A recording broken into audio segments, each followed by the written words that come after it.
Olá a todas, todos. Estamos de volta. Vamos nesse segundo episódio continuar aqui a nossa conversa com Otávio Dantas, continuar falando sobre os desafios, né, da geração de imagens, das transmissões, né, da geração de conteúdos pela internet, principalmente. E aí, Otávio, a gente no nosso primeiro encontro falou a respeito de um código de conduta, né, de uma certa intimidade sem exageros, né? Por sinal, imagino que você tenha visto que nos últimos dias o senador Humberto Costa, do PT de Pernambuco, foi participar de uma audiência virtual com o ministro da Saúde e a câmera dele abriu sem querer, aparentemente, e ele estava também sem camisa, né? Então, na dúvida, Otávio, é melhor não arriscar. Tô certo ou não? Exatamente, né? A gente vai falar um pouco disso hoje também, um pouco sobre o comportamento, né? Agora, antes da gente falar de comportamento, eu queria só voltar num último ponto. Você falou na semana passada de certas condutas e eu te pergunto, eu devia ter feito a barba, por exemplo, para a gente começar essa nossa conversa? Olha, eu acho que convém, né? Assim, não é super necessário, mas seria interessante, né? Assim como eu poderia dar um tapa melhor no cabelo, coisa que parece que você solucionou de uma maneira mais interessante, né? Eu poderia te dizer que quem solucionou foi a natureza, mas vamos lá. Bom, Otávio, nada que os milagres da tecnologia não possam resolver, mas lembrando que boa parte das pessoas precisam se lembrar, porque muitas das transmissões são ao vivo, né? Então, minha mãe ficaria orgulhosa dessa carinha bonitinha. Cara, a gente tem entrado em muitas reuniões virtuais, às vezes até mesmo por uma sucessão enorme de encontros virtuais, às vezes a gente acaba até entrando atrasado numa reunião, etc, etc, etc. Ou entra antes e encontra alguém que está com saudade, começa a conversar ali e tal.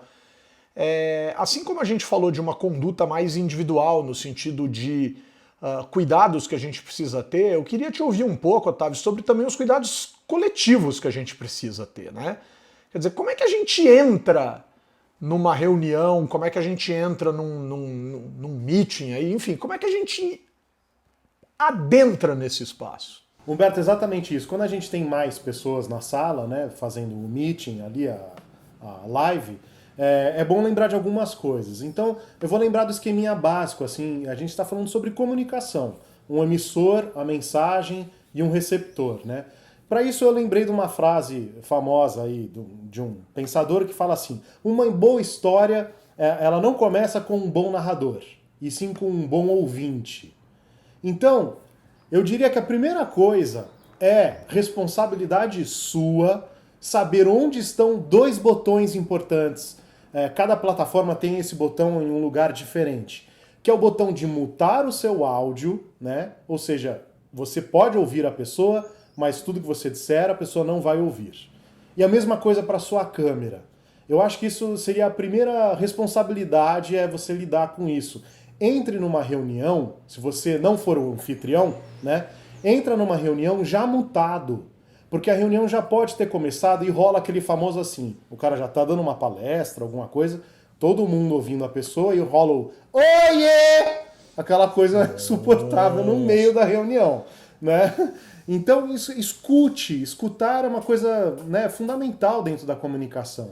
E a outra se você é o anfitrião, eu acho que partiria de você recomendar às pessoas a primeira coisa a ser dita.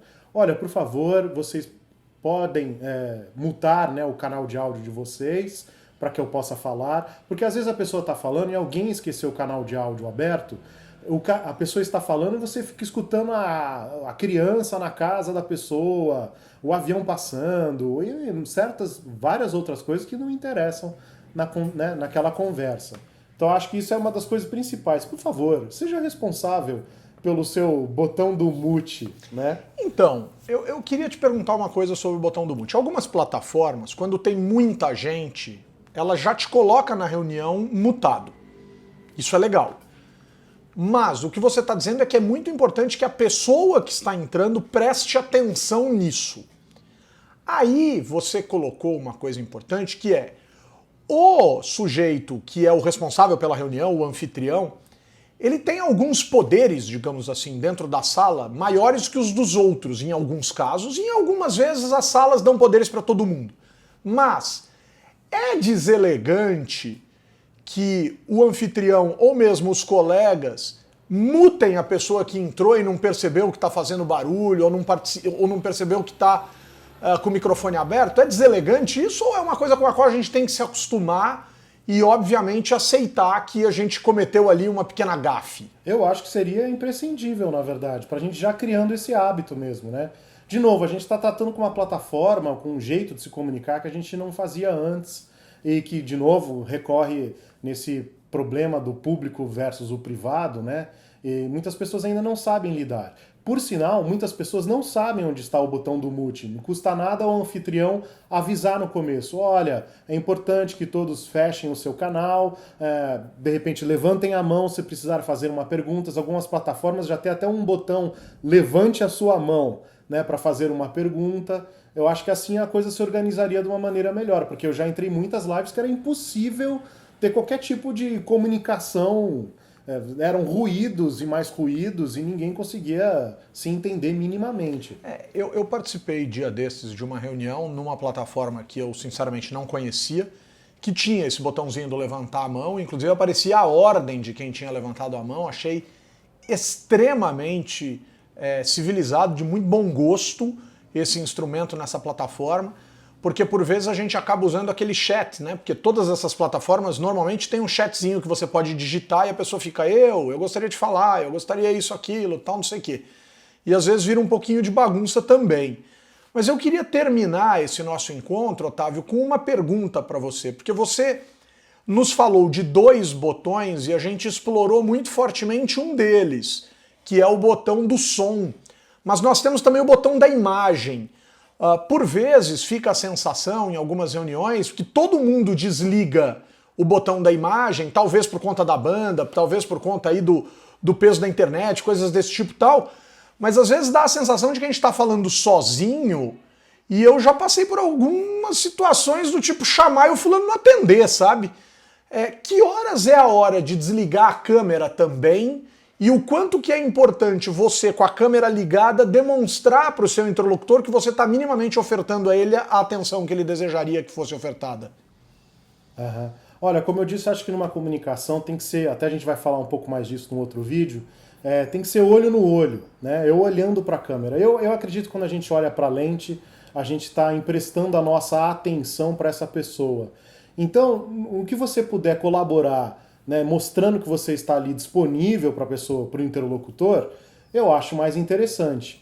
Porém, acho também importante saber o botão, usar sabiamente o botão de bloquear a imagem. Porque há casos também de pessoas que ficam conversando porque desligaram o áudio e fica uma conversa assim.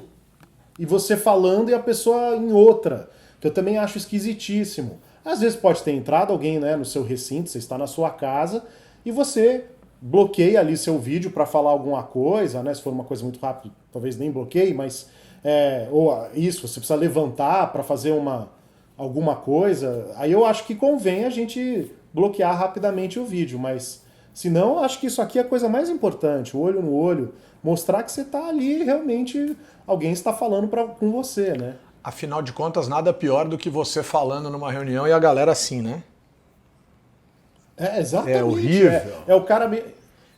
Ou o cara tá mexendo no computador, então ele tá aqui, mas você vê que ele tá fazendo outra coisa. Ele tá mexendo no celular, ele tá mexendo, ele bloqueia o vídeo dele e desaparece.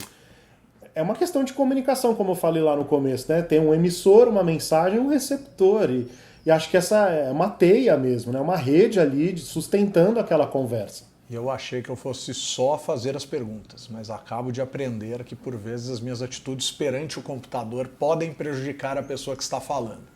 Mas é conversando que se entende, é conversando que se aprende.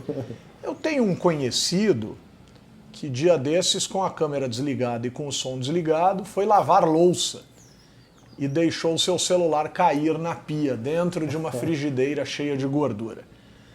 É melhor a gente deixar para lá os nomes. Mas, Otávio, eu queria te agradecer muito por mais esse encontro e eu tenho a mais absoluta certeza que a gente ainda tem muito o que conversar. Opa. Portanto, olhando nos seus olhos, até a próxima. Até a próxima.